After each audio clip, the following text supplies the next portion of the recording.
पंचगंगा नदी प्रदूषणाविरोधातील आंदोलनाच्या पार्श्वभूमीवर इचलकरंजी महापालिकेत झालेल्या संयुक्त बैठकीत महापौरांच्या अध्यक्षतेखाली 17 सदस्यांची समिती नियुक्त करण्यात आली।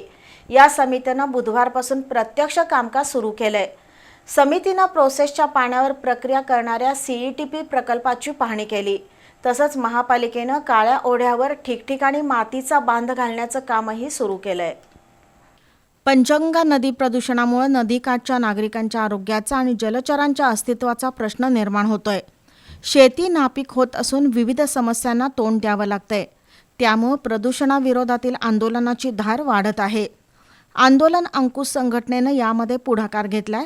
प्रांत कार्यालयात या प्रश्नी 2 वेळा बैठका होऊनही ठोस उपाययोजना होत नसल्यानं संघटनेनं इचलकरंजीचा पाणी पुरवठा खंडित करण्याचा इशारा दिला। या पार्श्वभूमीवर इचलकरंजी महापालिकेत लोकप्रतिनिधी, संबंधित विभागाचे अधिकारी, आंदोलक यांची संयुक्त बैठक झाली। चर्चेअंती प्रदूषण रोखण्याच्या उपाययोजना करण्यासाठी समिती गठीत करण्याचा निर्णय झाला। त्यानुसार महापौर उदय धातुंडे यांच्या अध्यक्षतेखाली 17 जणांची समिती बनवण्यात आली। या समितीने बुधवारपासून प्रत्यक्ष काम सुरू केलं। प्रोसेसच्या पाण्यावर प्रक्रिया करणाऱ्या सीईटीपी प्रकल्पाची समितीने पाहणी केली।